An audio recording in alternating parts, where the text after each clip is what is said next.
somewhere in China. Correct.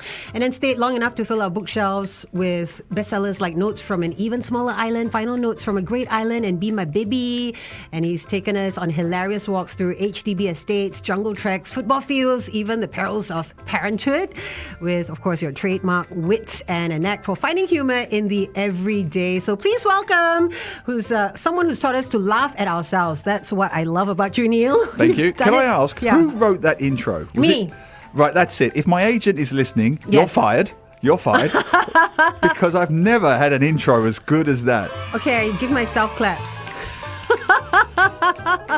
I love that you've taught us to laugh at ourselves. In fact, prior to reading your book, back in the day, I can't remember all of it, of course, but I remember thinking, I don't think I've laughed at Singaporean behavior the way I've laughed at the way you've written it. Thank you. That's because you're an outsider looking in. I suppose all my life I've kind of felt like an outlier as well. So I definitely appreciated the humor and trying to come to terms with things here in Singapore sometimes.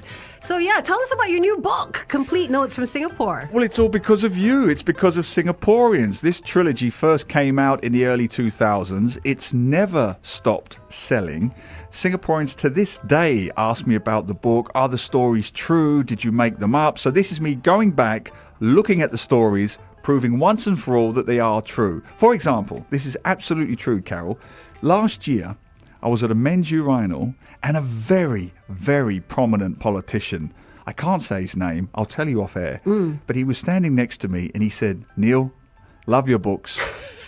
At the men's urinal, I just want you to keep doing what you're doing. Oh, wow. Yes, but I was peeing at the time, so I don't actually know what he meant, Carol. So, I meant, like, do you mean now, Mr. Politician, or just life in general, or my publishing career? What? Those bathroom conversations are so awkward for the guys, right? Yes. I mean, of all places, but hey, would you have not wanted that compliment? No, and it is one of the nicest compliments I've ever had. A very prominent politician telling me to keep doing what I'm doing at a men's urinal.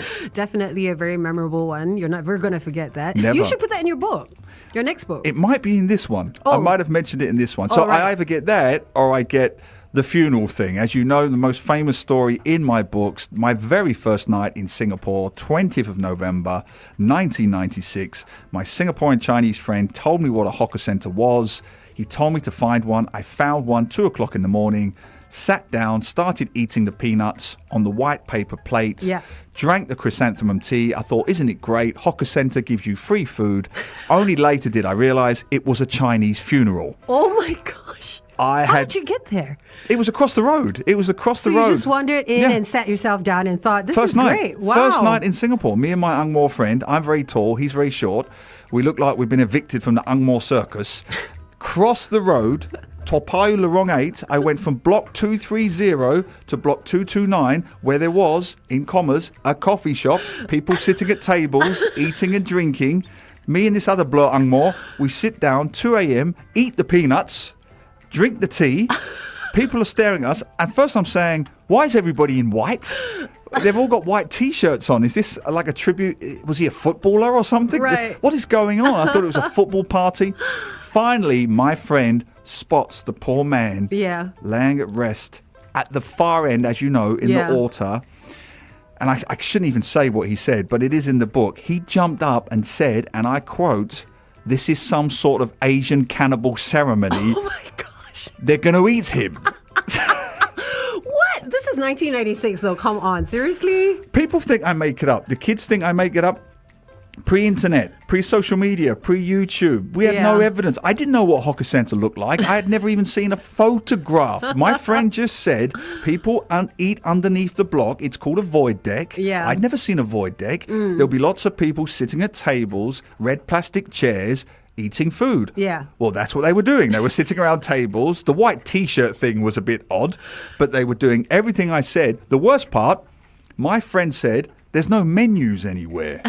Right? Oh, the service here. Terrible. Absolutely horrible. No menus, but people are eating. Finally, he says he sees these beautiful embroidered Chinese banners around the coffee shop. And he says, that must be the menu.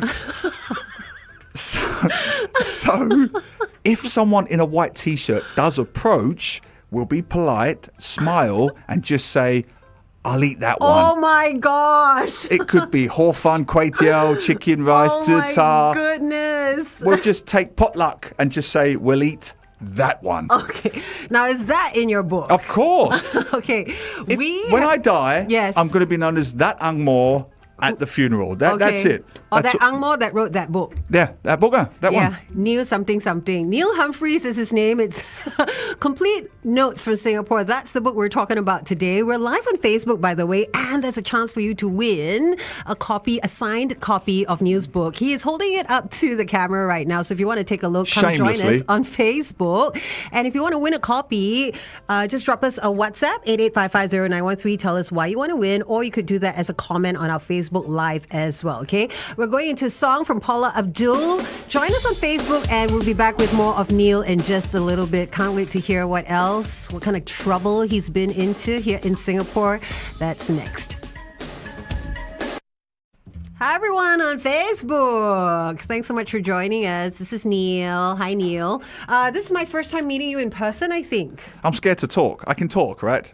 Yeah. Oh, yes. hello, Facebook. Yes. I get worried about these We've things. got people tuned in, and basically, we want to answer some of the questions that people have sent through as well. Please do. Okay, so Neil, you also write about football. Yes. You've got a podcast about football, by the way. I did, yes. It's award-winning. A global award-winning. Okay, come.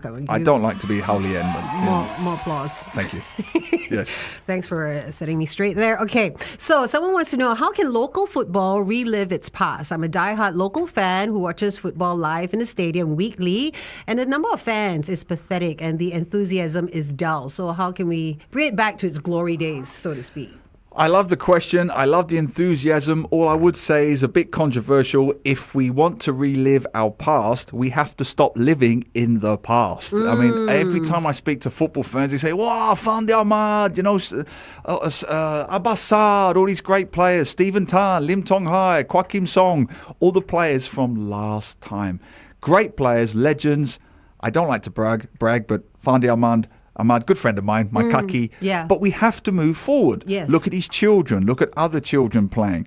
Get the game played in schools. And the key part is PSLE. What happens is once kids get past PSLE and go into secondary school, there is a huge drop-off in all sports, right? Because kiasu, studies, take precedence.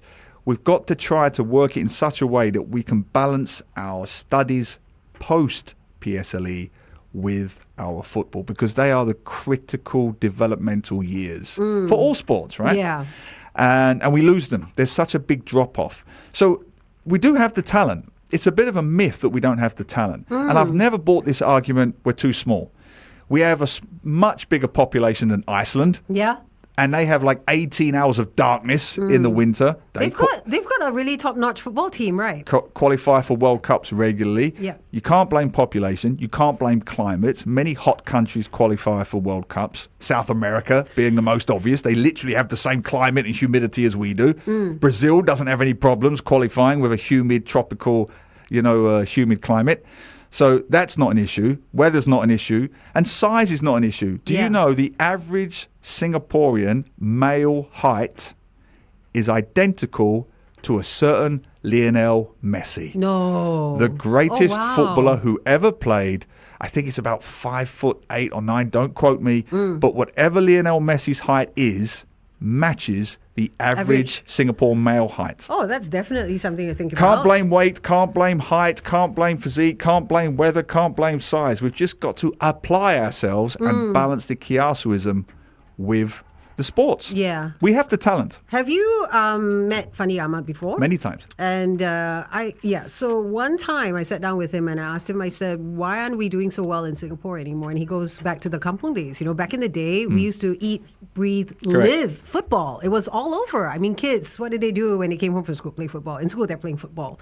Yeah. So they're going home late because they're playing football. It was just part of the lifestyle. And that's been replaced now by video games, by devices, social media, TikTok and all that kind of thing. So nobody's out there playing the game from a young age. The second part is true. The video game part is applicable to everybody Yeah. around the world. The difference here is, and this is where I'm conflicted because I'm a big nature lover. I'm on the board of the Dr. Jane Goodall Institute in Singapore. I love what NParks do. I've written books for NParks. I love the park connectors. You can see I'm building up to criticism. Lots of caveats. I love the 1 million trees campaign that we have. However, the more trees you plant, the fewer places there are to play. Oh. So right opposite me, there's a green field. I live in Sengkang. Yep. I used to see kids playing football, throw frisbee. Now trees everywhere. Cannot play. What about the badminton court downstairs? You know, you can play like, hard court soccer or something like that. Well, I Not used quite to. the same? I love doing it. I'll tell you a story about that when we go back on air. Okay, we are going to be jumping back live in just a few moments. I want to say hi to Trisha, Carrie, as well as James. Carrie wants to know if there's going to be any sequels for Princess Incognito. Yes. Ooh, there you go. I've not read that one. I'm sorry. Well, it is for children. Okay. Ages about 7 to 12. But my wife has read them and she likes them. Is it less than 10 pages? Say yes. Yes. Okay. All right, we're heading back live on air. Come join us there. Late morning. 1FM weather brought to you by Mitsubishi Electric. Mitsubishi Electric StarMax Aircon saves you energy and money. It's easy to clean and is one of the quietest. 1FM 91.3. Hey, good Friday afternoon. You're on 1FM 91.3 with me, Carol. And of course, we're chatting live on FB as well with author, columnist, honorary Singaporean uncle, Neil Humphreys. Welcome back. Does anyone call you that uncle? Many times. The first thing happened It's a to me. badge of honor. I know. okay. Last time, the first time ever, someone offered to give me the corner seat on the MRT. Wow. And I shot him. I was so angry. No, it was very sweet. But I remember, this is in my book. I used to be a teacher. That was my first job in Singapore, right? My first week as a teacher, very young. And don't forget, I was very young. I was only 22 at the time. And I was dealing with a Chinese parent. And she was only about 25. So she was effectively my peer. And I said, yeah, your daughter needs to do A, B, and C on the phonics. And if she does that, she'll be fine. Auntie. She went, what? I said, auntie. What? You don't call me auntie. Do I look like auntie? And I didn't realise, having been in Singapore for 2 weeks, I'd really upset her. She was Yeah. 25 years old. We Yeah. were peers. There were only 2 or 3 years between us. And I've called her auntie. I'm not auntie. You don't call me auntie. My mum you can call auntie. You can't call me auntie. This whole big lecture about Oh my auntie. gosh. Did she yank her daughter out of your class? No. She bought me a very nice present, actually, Oh. for Teacher's Day. I still miss the presents. Oh, yeah. Yeah, As a that was a teacher, fun. That's the best day. That's not why we do it. We do it for the love. No, we do it for the presents. Yes, we do. No, I love it. All I love right. Okay, I'm going to give you a round of this or that. Okay. Okay, the first one we answered, Kopio or Desi, it. Yes, Tasty, yeah. hawker center or fine dining Oh, restaurant. hawker centre. I don't go to fine dining restaurants. You know where the hawker center is now, right? Not the void deck. Yes. Okay. MRT rush hour or Bukit Timah hill climb. Bukit Timah hill climb. Football match in England or a Singaporean neighbourhood football game. Oh, the latter, easily. Really? Easily. I'd say this all the time. I've been a football writer for 25 years. I'm not trying to be like Mr. Heartlander. If Singapore played England tomorrow in a football match, I would want Singapore, 1,000%. It's not even a debate. I would want Singapore to win every single time. Aww. Do you know I got told off by police once? Why? At the void deck for playing football with the kids, right? In the 90s. This is absolutely true. There were kids under my block. This was block 174, Toa Payoh.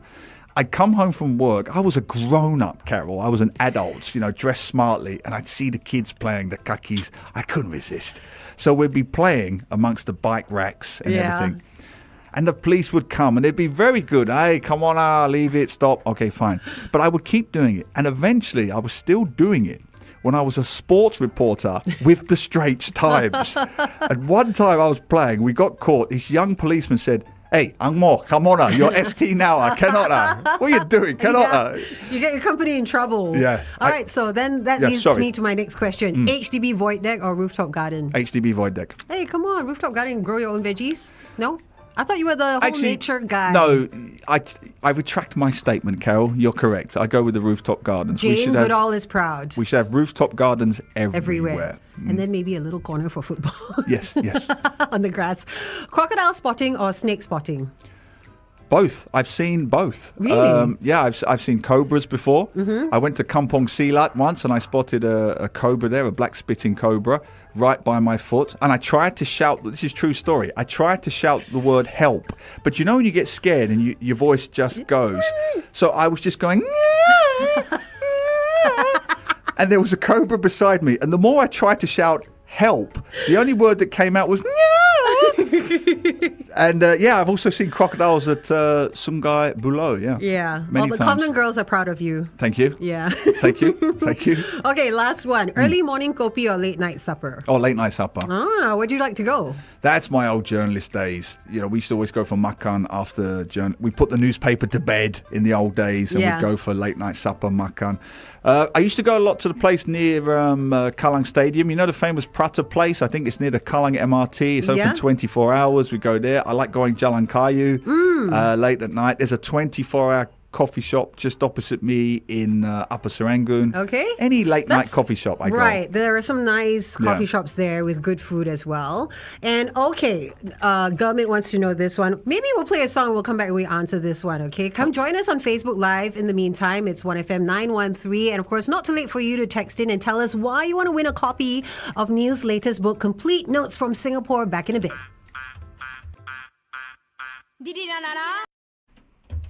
Hello, everybody on Facebook. This is Neil Humphreys. If you've never seen him before. Oh, Candida wants to know white carrot cake or black carrot cake?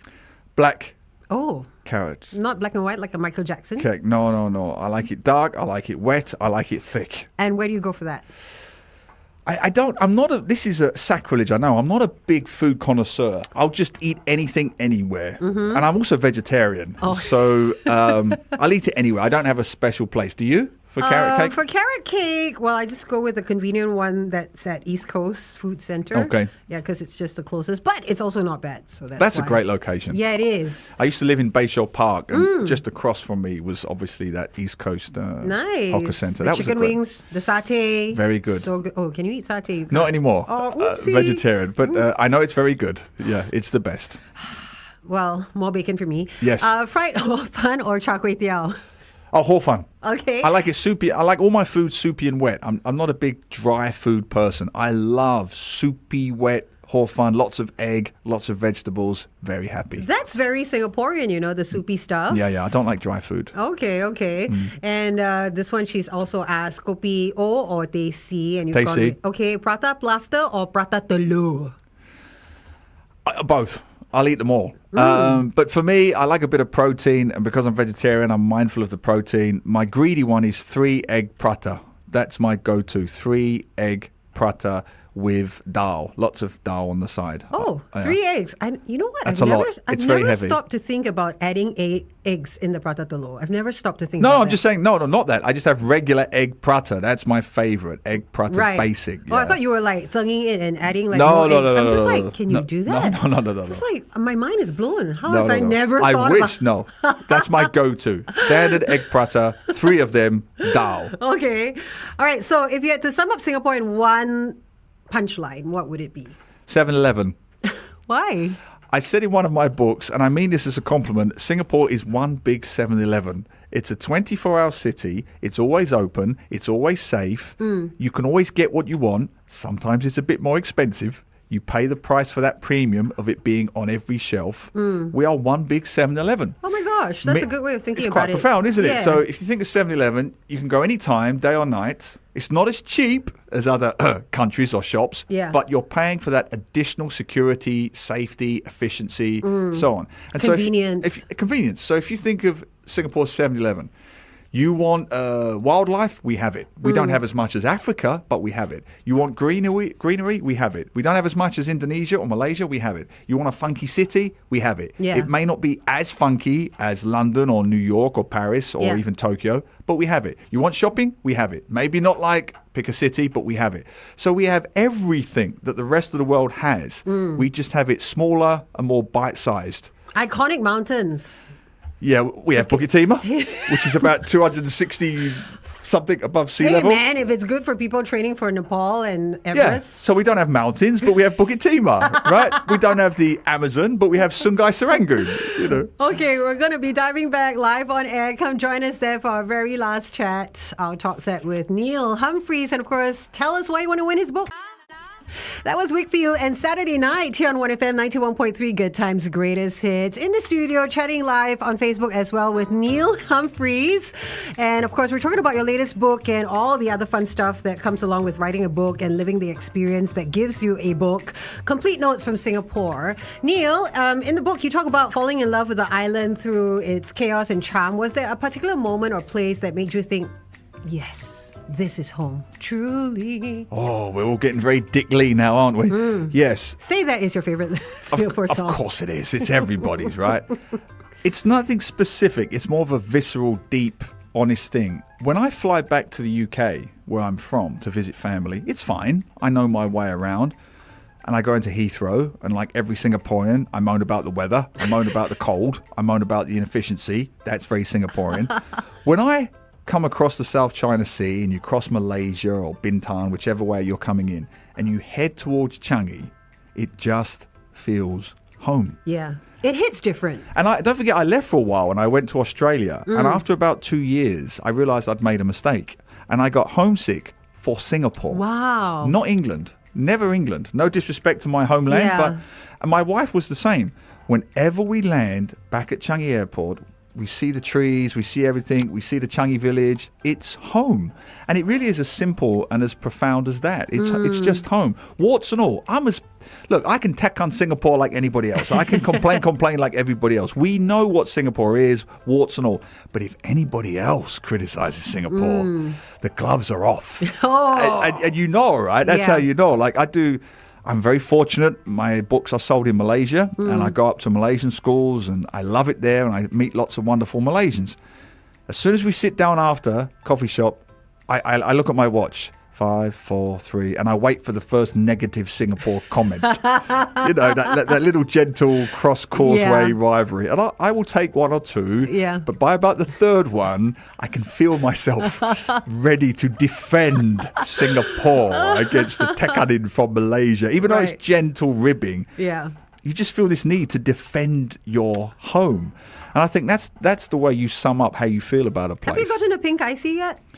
No, they won't give it to me. I'm still waiting for my cultural medallion. The things I've done for this country. Where's that minister from the urinal? Yes. Yeah, hit him up. Why not? Yes. Okay. I couldn't hit him up in the urinal. That's a whole different proposition. Bad juju. Yes. All right. So, Neil, where can we buy the book, Complete Notes from Singapore? Just about everywhere in Singapore, all major bookstores. But most importantly of all, tomorrow, live at midday, I will be at the Oldham Theatre at the National Archives, you know, the National Archives building up at Canning Rise. They've got this beautiful Oldham Theatre. We're doing a screening of Ilo Ilo, the famous movie. Then we've got the actress from that film, Yan Yan, coming in. And we're doing a panel with Singapore authors to talk about SG60, what it means to be Singaporean. I will be signing books there tomorrow. Oldham Theatre, National Archives, lunchtime. All right. Be there. Okay, you know where to find him. Also, what's the best way for listeners to keep up with your adventures and to find out what you're up to? Well, we have a wonderful sister station here called Money FM 89.3, which I do a show every Friday and Saturday. I love it very much. I also love 1FM. We're all part of the same family. So I do 2 shows there. And just follow me on all the social media platforms. Which is? Facebook, LinkedIn, Instagram, all the usual Neil stuff. Humphreys. Neil Humphreys. Nothing crazy in your handle or anything. Literally, Carol, you could type in that Angmo from the Chinese funeral and you will get to me. You will get to me. All right, so he's proved once again that you can take the man out of England, but you can't take the Singapore out of Neil Humphreys. Thank you so much for joining us, Neil. It's been a real treat. Absolute pleasure. Thank you. All the best with the new book. Thank you very much. The Escapade with Carol. Good times, great.